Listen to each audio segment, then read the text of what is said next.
வணக்கம், நான் உங்கள் அபிமான யோகாம்பால் சுந்தர். இன்றைக்கி என்ன பார்க்க போகிறோம் அப்படின்னு சொல்லி கேட்டீங்கன்னா, இதுவும் இன்னொரு கிரைண்டரில் போட்டு அரைக்கக்கூடிய ஒரு இதுதான். கல் தோசை அப்படின்பா, அப்படி இல்லைன்னா ஸ்பாஞ்சி தோசை, இதில் எது வேணால் நீங்கள் சொல்லலாம். ஆனால் இது ரொம்ப ரொம்ப ரொம்ப சாஃப்டாக இருக்கும். ட்ராவலுக்கு, டிஃபன் பாக்ஸுக்கு, அதுக்கெல்லாம் ரொம்ப சாஃப்டாக ரொம்ப நல்லா வரும். இதோட ரேஷியோ என்னன்னு நான் ஃபஸ்ட்டு சொல்லிடுறேன் உங்களுக்கு, அதுக்கப்புறம் அரைக்க போகலாம். இது என்னன்னு கேட்டேன்னா, இந்த அழாக்கால் 3 அழாக்கு இட்லி அரிசி நினச்சி வச்சுருக்கேன். தெரியுறதா? 3 அழாக்கு இட்லி அரிசி, 1/2 அழாக்கு உளுத்தம்பருப்பு, 1 டேபிள் ஸ்பூன் வெந்தயம், இதே அழாக்கால் ஒரு 3/4 அழாக்கு அவல் எப்போ தான் நினச்சேன், ஜஸ்ட் ஒரு 10 நிமிஷத்துக்கு மேலே இதுக்கு டைம் வேண்டாம். அவல் இதில் போட்டோன்னா அப்படியே ஸ்பாஞ்சியாக வரும் தோசை. ஸோ அவல் கண்டிப்பாக வேணும் இந்த தோசைக்கு. கெட்டி அவல், மெல்லிஸ் அவல், எது நீங்கள் இருக்கோ உங்கள்கிட்ட அது பண்ணலாம். இப்போ நம்ம ஸ்டார்ட் பண்ணலாம். இது எல்லாத்தையுமே ஒன்றாவே போட்டு அரைச்சி எடுத்துடலாம்.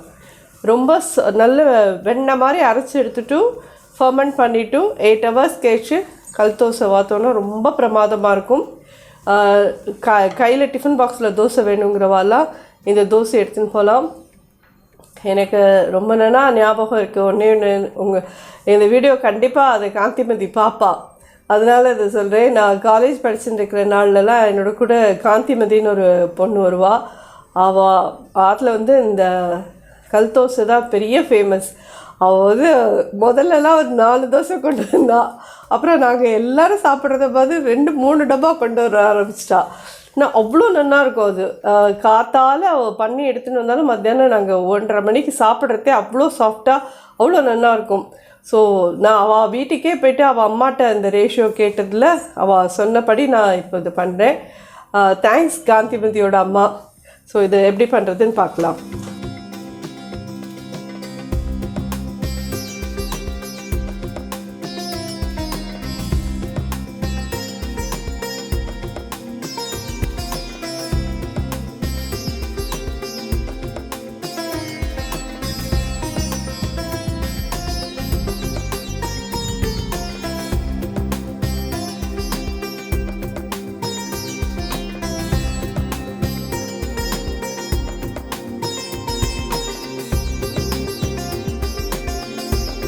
இதுவும் நான் என்ன பண்ணியிருக்கேன்னா 2 hours, அதாவது 4 hours ஊற வச்சுருக்கேன்.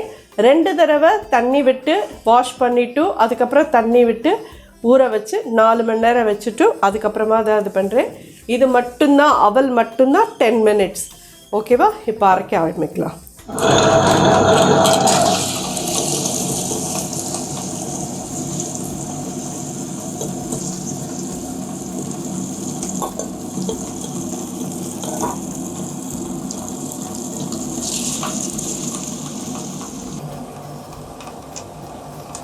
அதெல்லாம் தெரியும். ஒரு 3/4 அழாக்கிட்ட தண்ணி விடுறேன். கொஞ்சம் அரைப்படட்டும், அதுக்கப்புறம் அவலை போடலாம். ஓரளவுக்கு அரைச்சிருக்கு. இன்னும் ஒரு 10 நிமிஷம் கிட்ட அரைக்கணும். அதுக்கு இந்த ஸ்டேஜில் இந்த அவலையும் இதில் போட்டுடலாம்.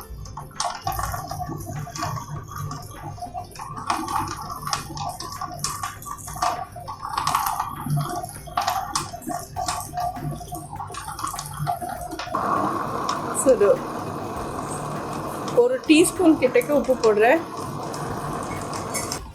ஸோ இந்த இட்லிக்கு, தோசைக்கு, கல் தோசைக்கு எதுக்காக இருந்தாலுமே முழு உளுத்தம் பருப்பாக இருந்தால் தான் நல்லா பேர்ன் காணும். பேர்ன்றது நமக்கு அந்த உபரி சொல்லுவாங்க இல்லையா, நல்லா இத்தினோண்டு பருப்பு போட்டால் கூட அரைச்சி மேலே வந்துட்டு பாருங்க. அது இந்த ஒரு இந்த கிளாஸால் 1 கிளாஸ் தான் போட்டேன். ஏன்னா இது ஃபுல்லாக இருந்தது மாவு, நீங்கள் பார்த்தேன்னா. ஸோ அதெல்லாம் நல்ல ஒரு உளுத்தம்பருப்பு, முழு உளுத்தம்பருப்பு. அது அரை உளுத்தம்பருப்பில் அவ்வளோ வருமானு கேட்டேன்னா வராது, இது உபரியே காணாது. ஸோ நீங்கள் முழு உளுத்தம்பருப்பு தான் யூஸ் பண்ணணும். நல்ல பருப்பாக யூஸ் பண்ணேன்னா இட்லி தோசையெல்லாம் ரொம்ப ரொம்ப நல்லாயிருக்கும். இது எல்லாருக்கும் நிச்சயமாக யூஸ்ஃபுல்லாக இருக்கும்னு நினைக்கிறேன். இந்த கல் தோசையும் நம்ம நல்லா அரைச்சி உப்பு போட்டு எடுத்து வச்சுட்டு ஃபர்மெண்ட் பண்ணிவிட்டு 8 hours கழிச்சு தான் நம்ம இதை யூஸ் பண்ணணும். இதோட கூட நான் வந்து ஒரு சட்னியும் உங்களுக்கு நிலக்கடலை சட்னின்னு ஒன்று இருக்குது. ஏன்னா இது சாஃப்டாக இதுவாக இருக்கும், அது நல்லா உப்புரப்பு புளிப்பாக இருக்கும் அந்த நிலக்கடலை சட்னி. 2 காம்பினேஷனுமாக நம்ம பார்க்கலாம். ஸோ கல் தோசைக்கு நேற்றுக்கு நம்ம மாவு அரைச்சோம், எல்லாருக்கும் தெரியும் இல்லையா? அது நல்லா ஜோராக ஃபர்மெண்ட் ஆகி ரெடியாக இருக்குது. இதை வந்து அது பார்க்கலாம் நம்ம. அதுக்குள்ளே நம்ம அதுக்கு கடலை சட்னி ரெடி பண்ணிக்கலாம். நிலக்கடலை நான் ஆல்ரெடி கொஞ்சம் நல்லா வறுத்துட்டு அதுலேருந்து தோலிலாம் எடுத்துட்டேன். இன்னும் கொஞ்சம் கிறிஸ்பாக ஆகணுன்றதுக்கோசரம் வறுக்கிறேன். அது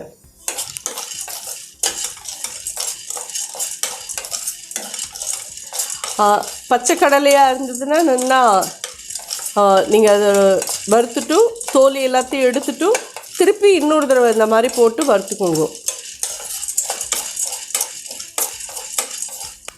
நிலக்கடலை சட்னி ரொம்ப ரொம்ப டேஸ்ட்டாக இருக்கும். நல்ல உப்புரப்பு புளிப்பாக ரொம்ப நல்லா இருக்கும் கல் தோசைக்கெலாம். நேற்றுக்கே நான் சொன்ன மாதிரி கல் தோசை வந்து உங்களுக்கு மாவு அரைக்கிறதே உங்கள்கிட்ட சொல்லியிருந்தேன். ட்ராவலுக்கு நம்ம டிஃபன் பாக்ஸ்க்கு எடுத்துன்னு போகிறதுக்கெல்லாம் கல் தோசை வந்து அவ்வளோ ரொம்ப நல்லாயிருக்கும், சாஃப்டாக இருக்கும், காஞ்சே போகாது.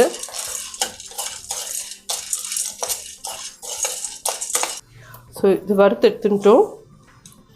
இந்த அளவுக்கு சின்ன நெல்லிக்காய் சைஸ்க்கு நம்ம புளி எடுத்துட்டுருக்கேன், ஊற வச்சுருக்கேன் தண்ணியில். பார்த்து எல்லாம் தெரியும் உங்களுக்கு.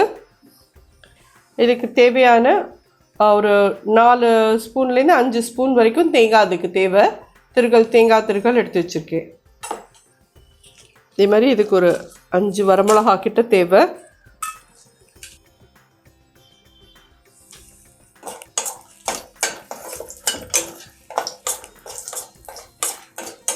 இந்த வரமிளகா வறுபடட்டும்.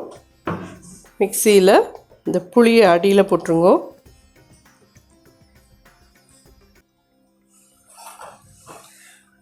இதுக்கு தேவையான உப்பு,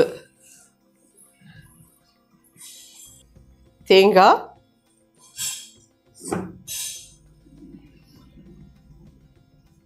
இது கொஞ்சம் ஆறுனப்புறம் போடலான்னு இப்படி பரத்தின மாதிரி வச்சுருக்கேன். சுட சுட அரைச்சோன்னா இது ஒரு மாதிரி தேங்காயில் ஒரு மாதிரி வாசனை வந்துடும். அதனால் இது கொஞ்சம் ஆற விட்டு தேங்காயோடு போடுங்க. வரமிளகாயும் நல்லா கலர் மாதிரி இருக்குது, உங்களுக்கு தெரியும் பார்த்தாலே. இந்த ஸ்டேஜில் எடுத்துடலாம். வரமிளகாயும் வறுத்து எடுத்துட்டேன். நான் இதில் வந்து இப்போது 4-5 தான் யூஸ் பண்ண போகிறேன்.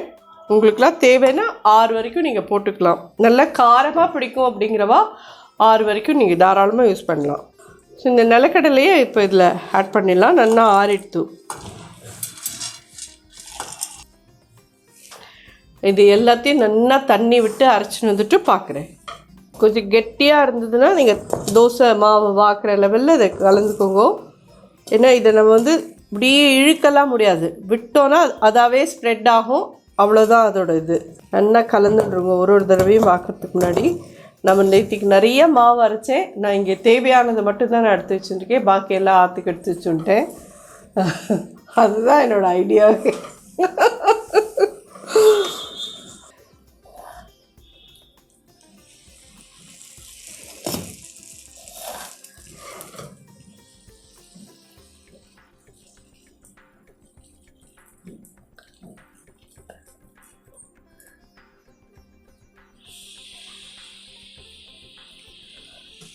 இதை வந்து இப்படி ஒரு மூடி போட்டு மூடிடுங்க. ஒரு 2 மினிட்ஸ் அப்படியே வெயிட் பண்ணுங்க. 2 மினிட்ஸ் கழிச்சு இதை இப்படி திறக்கலாம். பார்த்தீங்கன்னா எவ்வளோ ஓட்டையாக இருக்கு பாருங்க. இந்த மாதிரி ஓட்டை வரணும் அதில். இது உங்களுக்கு இன்னும் வேகலை, திருப்பி மூட போகிறேன். ஜஸ்ட் இதில் ஒரு 1/2 டீஸ்பூன் எண்ணெய் விடுறேன். 1/2 டீஸ்பூன் எண்ணெய் விட்டுருக்கேன். திருப்பி இதை மூடிடுறேன். இதை வந்து இன்னொரு சைட் நம்ம திருப்ப போகிறதில்ல, இதை அப்படியே எடுத்துட வேண்டியதுதான்.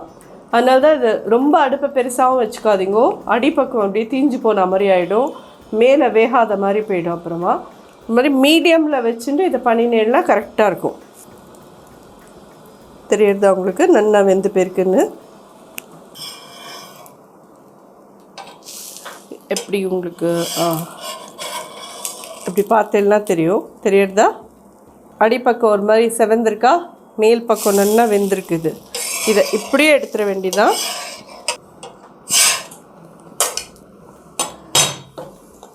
எவ்வளோ சாஃப்டாக இருக்குது பாருங்க தோசை.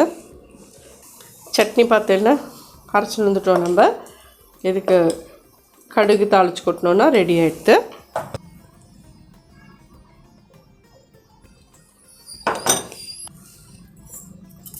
கடுகு ஏன் திருப்பி உங்களுக்கு இந்த தோசையோட சாஃப்ட்னஸ்ஸை தான் நான் சொல்லுவேன். எப்படி சாஃப்டாக இருக்குது பாருங்க.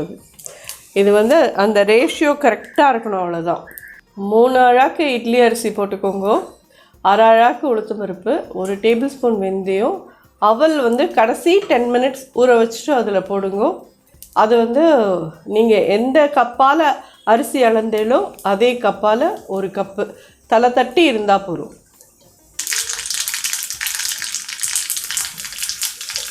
அடுப்பு அணைச்சிட்டேன். சட்னியில் விடலாம்.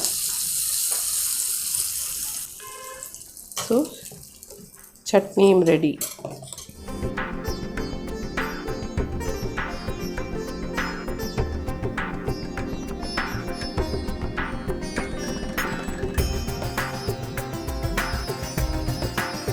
ஸோ இந்த கல் தோசை சட்னி உங்களுக்கெல்லாம் நிச்சயமாக நிலக்கடலை சட்னி கல் தோசை ரொம்ப பிடிச்சிருக்கும். கண்டிப்பாக பண்ணி பாருங்கோ. ரொம்ப டிஃப்ரெண்ட்டாக இருக்கும், ரொம்ப நன்னாவும் இருக்கும். நீங்கள் ஆஃபீஸ்க்கு ஸ்கூலுக்கெல்லாம் அதை எடுத்துன்னு போகிறதுக்கும் நல்லாயிருக்கும். எப்படி இருந்தது எனக்கு எதாவது ஃபீட்பேக் சொல்லுங்க. நன்றி, வணக்கம்.